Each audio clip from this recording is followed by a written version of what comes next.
Buyers now, right now, I'm going to tell you. Uh-oh. We are back to multiple offer situation. We are back to over asking, 40, 20,000 over asking. We have hit that again. Wow. This is our hot time. This is what we call our hot market. My name is Kevin McIntosh, and this is the Closing Table, where we talk to experts about their experience in real estate all across the country. Let's go.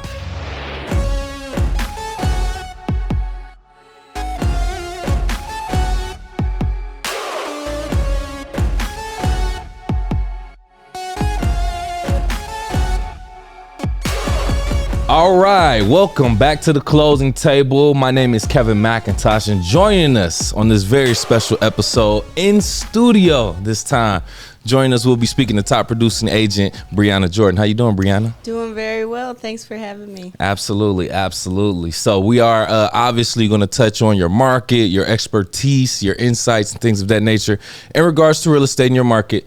But first, got an icebreaker, all right? So let's ease into things with a quick game. It's called This or That. I got some real estate terms and or phrases I'm gonna throw out there to you, and you just choose one. All right, and you can tell us why you choose it, or whatever the case may be. But whatever merits or characteristics you chose that term on, then that's up to you. Okay. Okay. All right. Good. All right. Let's get into it. First one: self-motivation or ability to handle rejection. Self-motivation. Okay. I believe, yes. I think ability to handle rejection, if you're highly motivated and disciplined, I think that goes easy. So. Good. Okay. No right or wrong answer. It looked like you were looking for verification. I got you. All right. Next one: resourcefulness or adaptability. Excuse me. That's a good one. Adaptability. Interesting. Yes, because I believe anything can be thrown at you. You got to be able to adapt. Gotcha. Be quick on your feet. Gotcha. Good one. Last one, problem-solving skills or negotiation skills? Negotiation skills. Okay, that was a little quicker. Negotiate. You have to know how to negotiate in real estate. You have to. It is vital to your client's success. Yeah. And your personal success. Yeah. It will make sense what you saying, that being in your profession too. Yes. So 100%. Yes. All right, so let's get into it then. First and foremost, let's talk about your current market. Let's explain for the people where you're currently serving right now. So I currently serve all of Michigan. Oh, okay. Yes. So I am focused in Metro Detroit, but I serve all of Michigan. I even have a listing coming in Manistee. Oh, so wow. I do not limit myself. Gotcha. I can sell a house and buy a house anywhere in Michigan. Okay. Nice. All right, so let's talk about it then. If I'm not familiar, excuse me. I saw that you're listing a few homes and properties in the Metro Detroit area.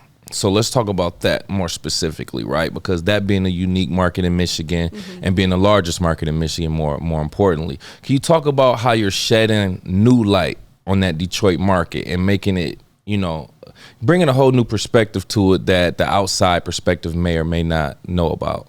Yes. So right now, I am helping shed light on Detroit, specifically Metro Detroit, by telling and educating people about the new programs that are out there. Okay. Detroit is such a beautiful city. We say we're coming back. Our Lions are coming back. There are so many developments going on. Yep. Detroit is just a beautiful, beautiful town. And I also invest in Detroit and flip houses in Detroit. Okay. So, like buy back the block There you go. thing. Good. So, there's so many programs out there right now for people that are looking to live in Metro Detroit. And it's great that you brought that up, because that segues into my follow-up, which is basically, with you being an investor and, being familiar with that area, what programs or incentives are they providing current residents or even potential residents to actually live and own home in the city of Detroit? So right now, there are a few programs. So the newest program is the one that Detroit specifically has launched, where it's $25,000 that they are giving to first-time home buyers. Now, that one includes your closing costs and your down payment.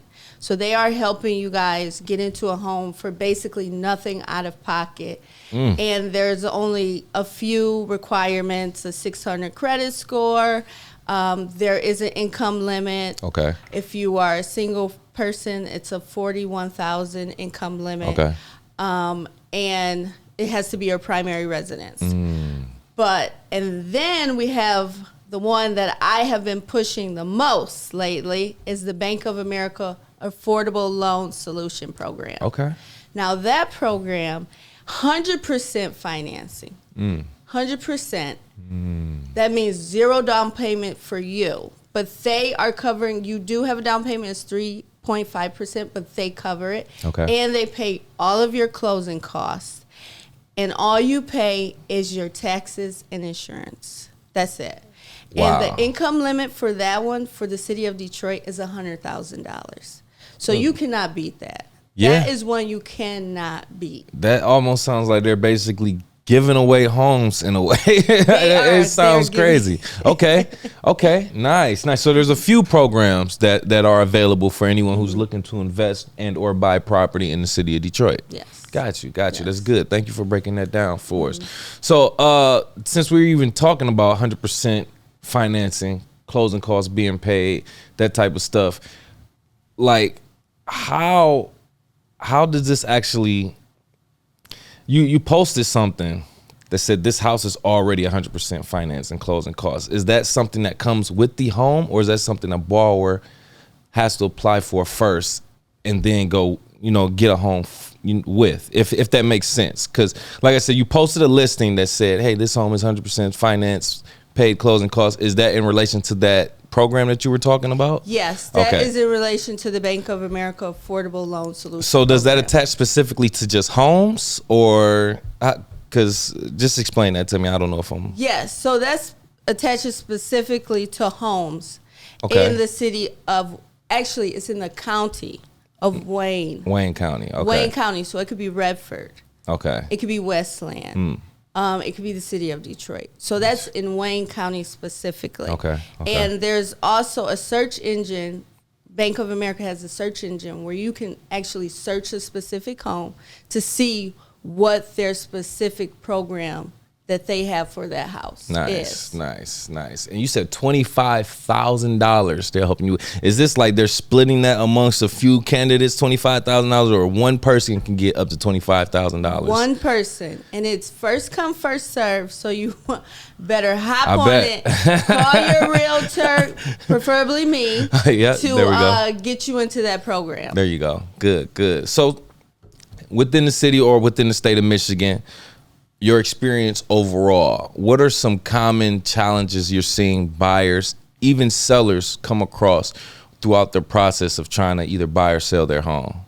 Yes. So buyers now, right now, I'm going to tell you. We are back to multiple offer situation. We are back to over asking, 40, 20,000 over asking. We have hit that again. Wow. This is our hot time. This is what we call our hot market. Right. So that is the challenges that buyers are facing because they want to get that offer accepted. And sometimes you have a cap. You can't go past a certain amount. And, that is what they are facing right now. Right. And then kind of the cold feet. Should I move? I'm locked into a 2.5% to 3% interest rate. Why would I leave this? That's tough to give up. Rate it's tough to give up for 6-7 interest rates. So right. That is a challenge that buyers are facing. Sellers are facing challenges as well, even though it might not seem like it. Is my home market ready? Will someone put in an offer for my home? Are they going to give me what I'm asking for? Do I have to put some money into this house to make it market ready? Do I have the right agent? Because sometimes you do not have the right agent and they're not marketing your home.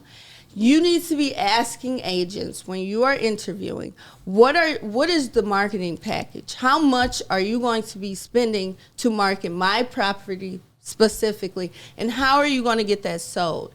And, you know, if it's not sold in 60 days, 90 days, what is your plan? Do you have a plan? So you need to be asking those agents those type of questions, because at the end of the day, this is one of the most important purchases for people. Yeah, yeah. And the what you just went into is basically a person doing their due diligence before they even find a realtor, or at least land on a realtor, right? Everyone should be doing their interview process with different realtors to ask those type of questions. I don't think too many people know that they can really ask a real estate agent, how much are you spending on marketing, and what are your marketing methods and tactics and things of that nature. So I think that's a great point that you brought up first and foremost. And then that also has me thinking, I see a few homes nowadays, right? Nowadays, home buyers want homes that are move-in ready, right? They don't want to put in that sweat equity and put in that work that can potentially even bring the value up and get them a little bit more equity, right? But are you dealing with clients, by clients I mean sellers, who want to just leave their house as is and just sell it? Or are you seeing maybe a significant portion where you're saying, okay, you have to put in work to do this, to get this sold? Yes, so I have dealt with both. Okay. So there are sometimes those sellers that say, I'm not doing nothing to my home. It's sold as is, whatever. I'm not putting a dime in here. And you have to kind of educate sellers. If the home is not market ready, you do face that obstacle of sitting on the market, because we like to call it cupcake. A cupcake home is a home that is move-in ready. Okay. It is turnkey. You don't have to do nothing but move directly in. There you go. So I educate my sellers to say, hey, we can go that route all day long. I can do that for you. But do you have the time? Do you have the, you could lose out on money sitting on the market longer because people devalue your home. Correct. Do you have that? Are you willing to risk that than to just put a few dollars into your house to market it and stage it well, to clean it, to maybe get the floors polished, maybe just paint? Sometimes it could just be little things that will make a world of a difference for a home. Yeah. Man, see, that just speaks into like the fact that people, you don't want to do work going into the home. You don't want to do work going out of the home. I understand though, because it's a different game, different time though too, right? Labor is different. It costs a lot more than it used to cost. The supplies, wood and lumber, that costs a lot more than it used to too. So a lot of people are just like completely out of that box. But if you're willing to put in that time, look into some resources to really, put in the work to make the house more valuable, it'll probably work out for everybody in the end. Yes. At the end of the day, I think that's the overall consensus that I got. So or you just price your home accordingly.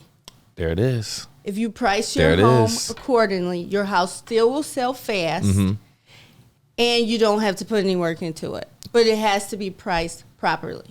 Here's a random question. That just made me think about this. Does the appraisal by any chance vary based on the seller cleaning up their home or not cleaning up their home? Not necessarily doing any like renovation work or anything, but if the appraiser goes there and there's clothes and trash everywhere, does that bring the value down a little bit different from if it is just clean, even though the structure and everything is perfectly fine?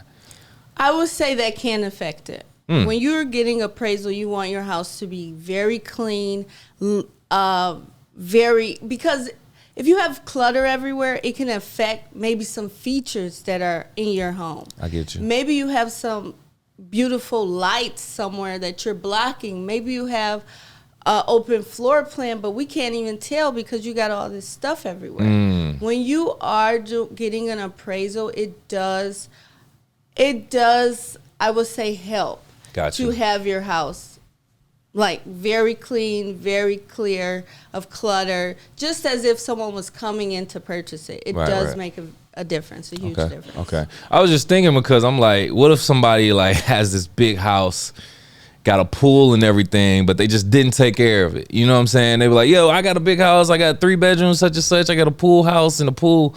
Like, yeah, that's fine, but there's trash everywhere though. You know what I'm saying? So it could be valuable because you have all of these features, quote unquote, but then your home isn't, ready. So I completely get that. Thanks for bringing that perspective into it. Are there any certain type of properties that are more common to your clients that are buying, right? And for an example, is it single family? Is it multifamily? Is it I don't know, condos? Is it homes with no backyard? Are most people preferring yards nowadays? What are you seeing in some of the common denominators? So every client is different. Of course. It's what their needs are. Mm-hmm. So I have sold condos to clients, and if they're downsizing or if it's a bachelor, they might want a condo. Mm-hmm. And then I have single family homes that are more for a family. They want a yard. They prefer a basement. Sometimes you have someone that's downsizing. They want a ranch. They don't want a basement. They don't want any steps. Maybe, they're older, so they have some mobility issues. Got you. All those things come into play, but there is not one specific thing that people are really looking for over the other. Now, I will say everyone nowadays prefers an open floor plan. That's there why we go. Every remodel has an open floor plan. Now, what is an open floor plan? No walls. There's no walls in your dining room. Really? So there will be, so an open floor plan is you walk into your kitchen, there's not a wall that's there from the kitchen to the dining room. It's just completely open. You can see the whole area. People like that? Yes, they love it. Maybe I'm weird because that seems bigger. It seems like a studio apartment. Basically, it's like a studio apartment. Basically, now there's bathroom doors, but yeah, it's basically. I hope it's a bathroom door. It's basically a studio apartment. Okay. Wow. Okay. I've heard, that's crazy that you brought, because I've heard of open floor plan. I'm hearing more about that now, but I never knew what it was exactly, and that's what it is. Yes. You want everybody to see you eating your food and watching TV and. Yep. Going to the bathroom. Okay, so anyway. All right, cool. There's something that you recommended about a sewer scope. Yeah. You said you feel everybody who's buying a home should ask their realtor or make sure their realtor is getting a sewer scope or whatever the case may be. Right? Explain what a sewer scope is and going a little bit more into that. Okay, so I recommend that my clients always get a sewer scope during their home inspection. Okay. So you would pick a home inspector service company that allows a sewer that does sewer scopes. Gotcha. Because there have been instances, most recently, one of my clients who strayed away, but they're back. They went and bought a house, remodeled it top to bottom. And then a buyer came in with their inspection, got a sewer scope, and it cost them $7,000 that they had to pay the buyer because the whole main line had to be dug up because there was a hole in it. Oh, wow. Yes. Wow. So I recommend it's only an extra $130 to $150 depending on who does it, but it's worth it because that is a expensive repair. Ooh. And he just told me yesterday that the new buyers that have the home, they had to tear down the garage because the pipes went underneath the ground in the garage. So they had to tear down the garage. So they lost their 2-car garage as well, and they have to rebuild it. So imagine that. Being in Michigan, that's something that attracts you to the property, having a garage so you don't have to have snow, and then you have to tear it down. All right, so talk to me about that. You bought a home or you were interested in a home because it had a garage or it had a certain feature. And now because of something that was unforeseen with the property happened, you have to tear that feature down or get rid of that feature. Now, I don't know if that's contingent to, the transaction or the selling of the property or whatever, but I'm assuming it's already closed and they already have the home moving forward. So how does that work? Does the seller completely miss out of any obligations or responsibilities for that, or how does that work exactly? So there's a period we call it inspection period. Okay. So when you put in an offer for a home, you get a contract signed by the seller. Then we put in a 7-day, 5-day, 3-day, whatever you have, inspection period. During that time, you get your inspections. They check out the whole house, a sewer scope. They check nooks, crannies, everything. Gotcha. That you didn't see when you walked through the home. Now, your realtor gets that report. They review it with you, and something comes up. So let's say the sink is not draining. Right. The oven's not coming on during the inspection. Something's wrong with those things. Now, you have that 7 days to decide if you're going to move forward with this house. And, you usually get some expertise of, okay, so if I move forward with this home, how much is it going to cost me to repair this? How much is it going to cost to repair that? Right. So at that point, you have that time frame to negotiate. Okay. To negotiate with the seller to say, hey, I'm going to fix how much I want this much money to fix this because these things are broken. Gotcha. And the seller can say, okay, I will give you half, I will give you some, or I'll give you none, and they can walk away, and you can walk away, and you can keep your money intact. Okay, right. Well, so if the seller agrees to give some money towards that, is that considered a seller concession? Yes, it is. Oh, yes, look yes, audience, you see me? See, you know I see here too. You see me, audience? I'm learning. Okay, cool. All right, good. All right, so, wow, that's a sticky situation to be in, though. I would hate, because although he saw his pipe or found out his pipe burst via the sewer scope, I'm pretty sure he didn't foresee the fact that he would have to tear his garage down. Correct. So that's just a cost they just had to take up on their own. Because, because the transaction was closed at that point. I'm so sorry. If you're watching, I'm so sorry. Yeah. Sorry, I'm so sorry to have it to you. That's why you get your sewer scope. That's a fact. And if your realtor's not recommending it, fire them. Hire me. Okay. There you go. Another important part of the process: title search. Yes. I'm a little familiar with title search and having from my previous employment. First and foremost, what is a title search? Let's start there. So a title search is a search of a property's owner. Who owns this property? And usually they can bring up who has owned it in the past. Correct. So that's basically what a title search is. Who owns this piece of property? Gotcha. Now, this is a little bit off plan, so let me just throw this out there. Title, abstract. Is a title and abstract the same thing? So I don't know. I don't know. I would have to think about I would that one. think that abstract, this is what I want clarity on whether or not abstract just describes where the actual parcels of the property are, or if it is just another name for a title. That's something we'll have to do a little bit more research on. But more importantly, my point of the question was, so title basically discovers ownership of a property, i.e., you do a title search, you find out whether or not there's a lien on the property for whatever case may be. Now, how do you manage a transaction that goes smooth until you find out that there's a lien on the property? How's that handled? Okay. So usually I do title search before my homes go on the market for my sellers. So I already know if there's a lien on the property. Okay. Because when there's a lien on the property, it can delay things. For sure. It can delay the closing. It could delay it 6 weeks, sometimes 3 months.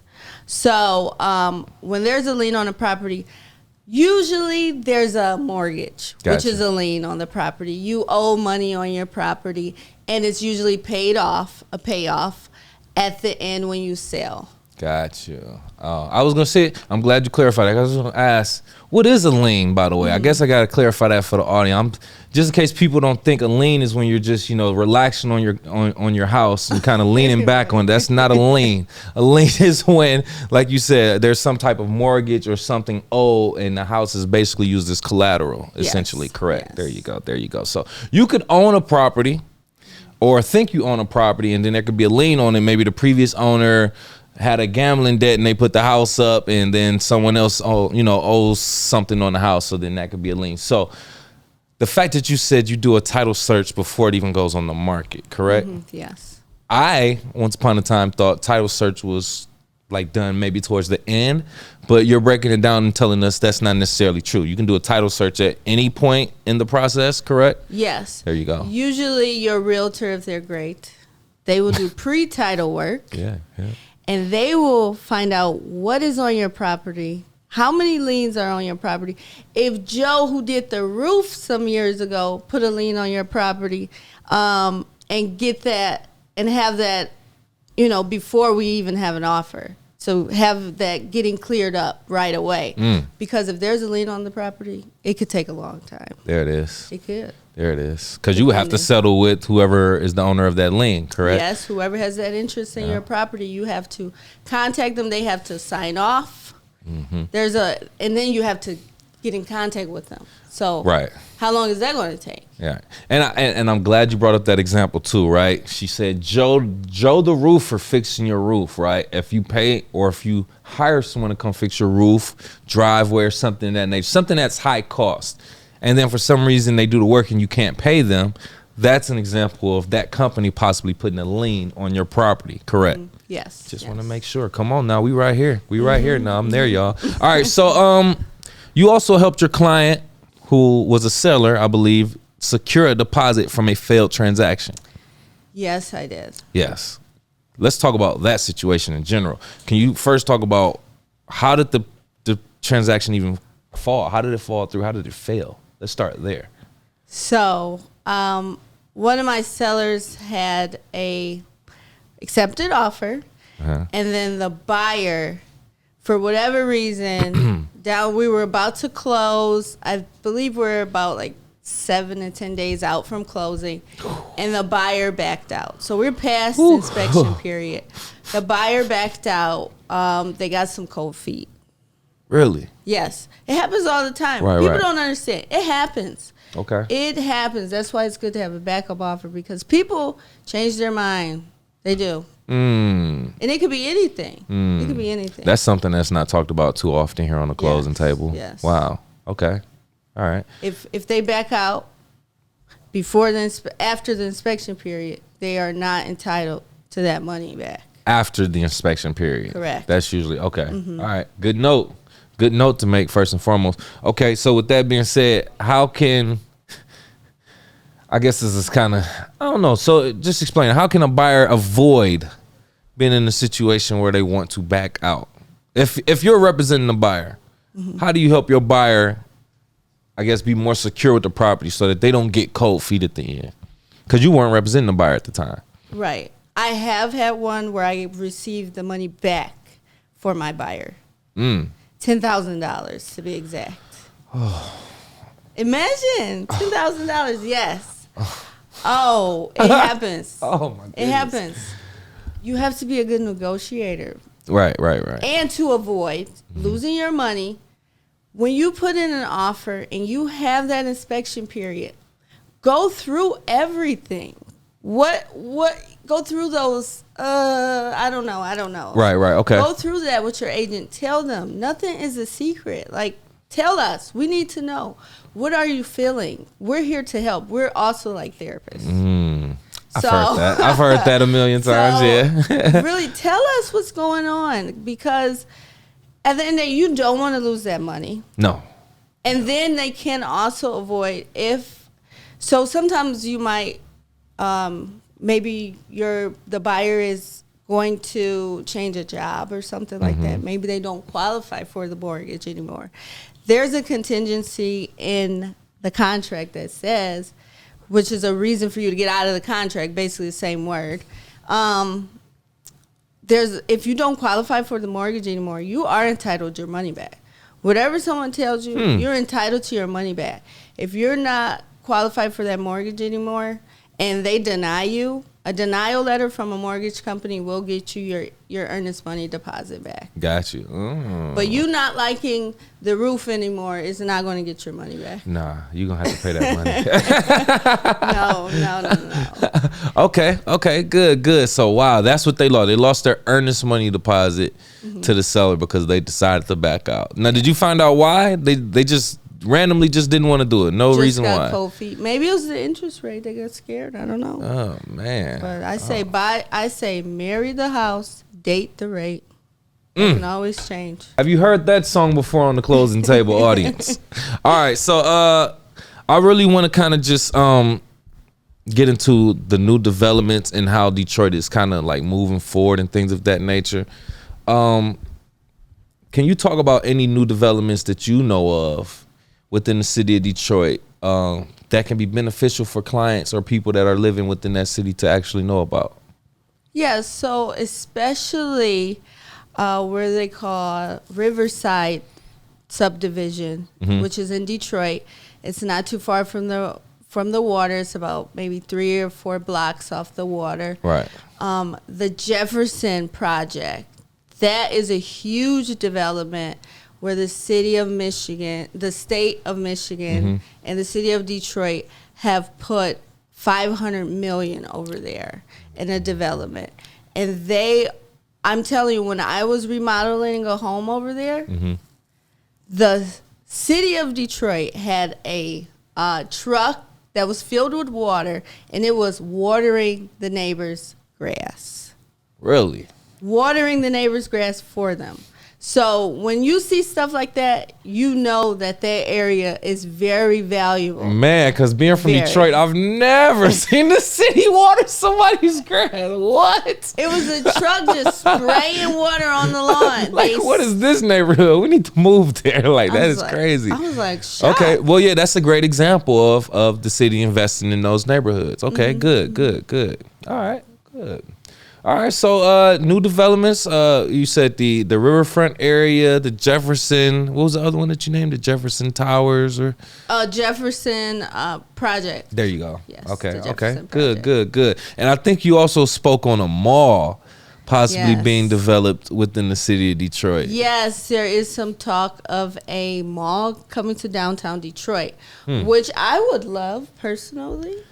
But then we kind of wonder. I thought malls were everybody was going online. You took the words right out of my mouth, Briyana. Are we going online or are we going outside? Exactly. Like I being from Detroit also, I would appreciate them adding, good things like that. But how many people, when's the last time you've been to a mall to buy something and actually, enjoy the atmosphere of a mall or just enjoy purchasing stuff on your phone? So I'm all with it.